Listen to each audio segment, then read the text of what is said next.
Barlow is probably the most popular pocket knife in America that's ever been made. They're just so popular. I love collecting them. You can collect them in any price range you want. You could buy really expensive Barlows, they're out there, or you can buy very affordable ones. You can collect them in any way you want. And the Barlow just has an over-the-top popularity. When I make a video about, Stockman's or some other knife, pocket knife, Congress, Peanuts, whatever, they get a decent response. But when I put up a video about Barlows, they pretty consistently I get just an over-the-top response to the video. And I think part of that is the fact that Barlows are so recognizable. But for one main reason, the Barlows, I think they're really the only pocket knife that actually has the name of the knife, Barlow, stamped on the knife. Most other knives, if your grandfather was to show you his Stockman or Peanut or, Congress or whatever kind of pocket knife, you'd go, it's a pocket knife. Neat, it's granddad's, but it's just a pocket knife. But if your grandfather showed you his Barlow, most likely you knew it was a Barlow, you remembered it was a Barlow because it said Barlow on it. And so I think that's what really helps the recognition of Barlows. I get so many comments about people talking about their father's Barlow or their grandfather's Barlow. So, some person handed them down a Barlow or gifted them a Barlow. And I think they remember it because that name is right there on it. Anyway, I've got some new ones to kind of look at. Again, I tend to collect things pretty frugally, so these were all really good bargains. But some of them are kind of interesting, kind of unique. So we're going to put these on the workbench and take a look at them. Before we do, if you would, please click on the like and subscribe buttons. That always helps. And let's take a look at these things.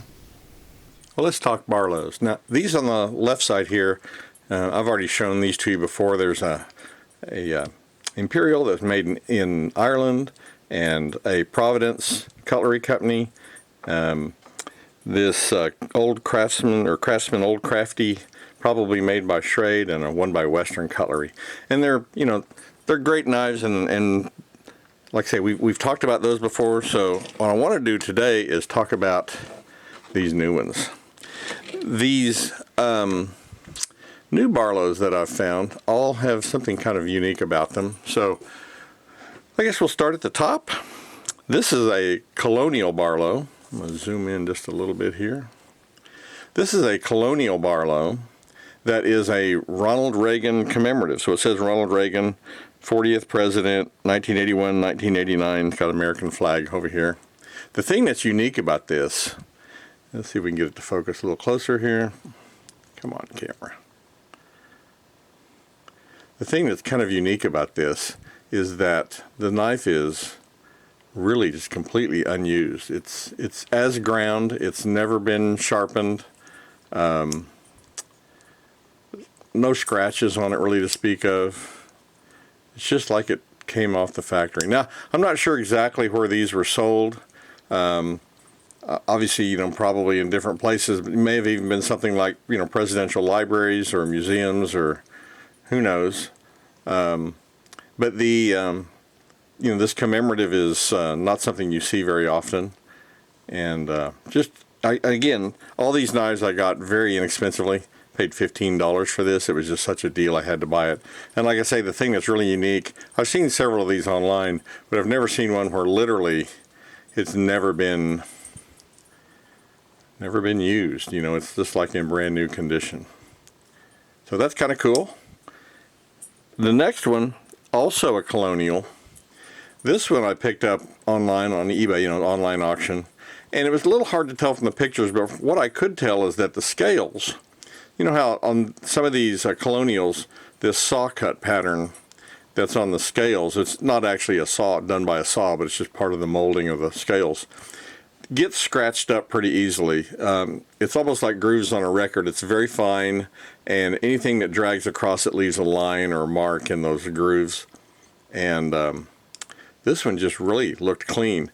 And the bolsters are pretty unscratched. When I got it, the blades were pretty tarnished. However, there was a pretty good some staining and patina on them that it's kind of hard to say. Obviously somebody handled it that probably had acidic hands or something, and there's still some staining. I didn't really want to start grinding on it or sanding on it or anything, so just use some metal polish on it, and tried to get some of that off. But this blade, I mean, this knife has never been sharpened. It's literally never been used. It's not quite in the condition of that other one, but it's just a good example of a Colonial Barlow.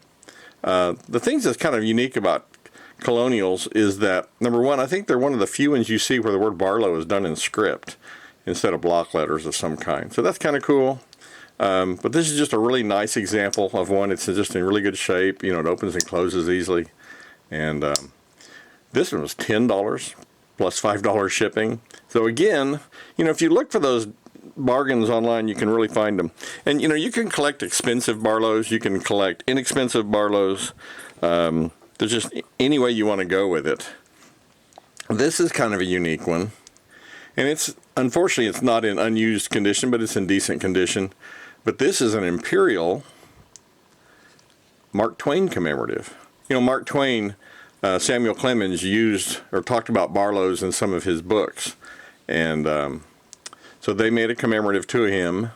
This one has had some, you know, staining on the blades and tarnish, and someone's obviously cleaned it up a little bit at one point. But it's an Imperial, and you know, nothing extraordinary about it other than it says Mark Twain, and they have these. This is not real bone. This is Delrin, that, you know, made to look like bone, which is a pretty nice resemblance to bone. But it's typical of Imperials with the sheet metal bolster covers, and you know, their typical construction. But again, kind of a unique find. This one I paid a little bit more for it. It was like $20 plus I think it's $5 or $7 shipping. So again, something you can find online, that you can find these that are just a really good deal. This one I bought from a local gentleman. He actually used to go to gun shows and knife shows, and he has a huge collection of knives, and I'll be getting back with him to go through some more of his knives. He literally has thousands. So this is a Saber made in Japan. Now, Saber knives were made in Japan and Ireland and the United States, and I think even Pakistan or some other. They were in Germany. They had Saber, the company that owned the Saber brand, has had knives made all over the place.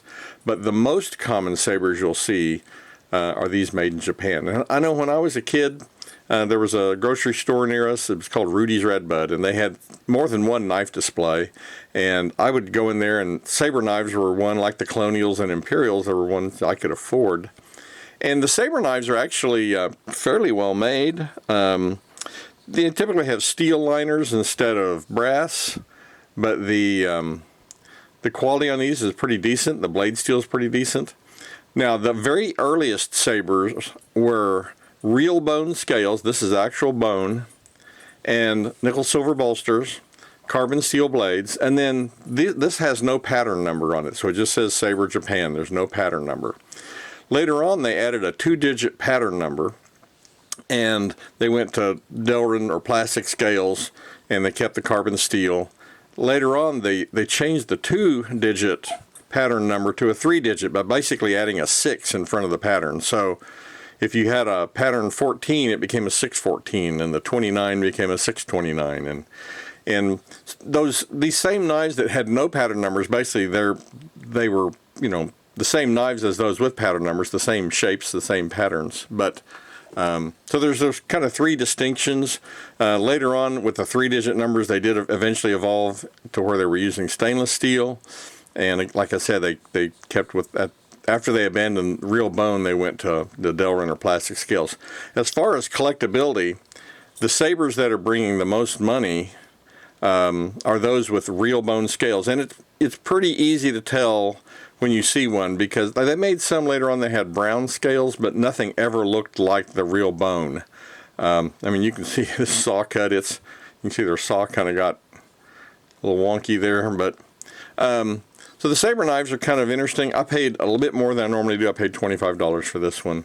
A little bit more than I typically pay for inexpensive knives, but these with the bone scales are typically going a little higher. You know, you'll see these $40, $50, $60, sometimes depending on condition. And this is a granddaddy Barlow. You notice how big it is compared to the rest.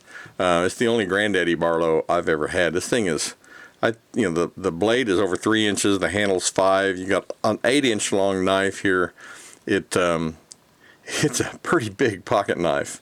But, you know, nice and thin. It'll go in your pocket without too much trouble. So anyway, those are the Barlows that I have recently collected. Again, not spending much money on any of them. You know, you can watch online. You can find them at garage sales and flea markets and all different kinds of places. And Barlows are so common that, you know, starting a Barlow collection is pretty easy to do and can be very affordable. And in this day and age, with inflation and prices the way they are, finding a hobby, something that you can do and find unique versions of knives in addition to the common versions, but you can find unique ones and not spend a lot of money. That's kind of cool. Anyway, those are the new additions to my Barlow collection. I hope you'll get out there and try to find some unique ones of your own. And leave me a comment. Tell me about them. Well, those are the new additions to my Barlow collection. Some really kind of fun pieces. Like I say, Barlows are just a great knife to collect. And I don't know, they're just, to me, just kind of a part of Americana. So I really enjoy them. Anyway, those are my additions. I hope you enjoyed seeing some of those. If you have any thoughts or questions, please don't hesitate to leave me a comment. I always love hearing, especially your stories about knives that you've been handed down or you've inherited or were gifted, or, you know, has some, you know, meaning to the person that has it now. So I always love hearing about those kind of stories.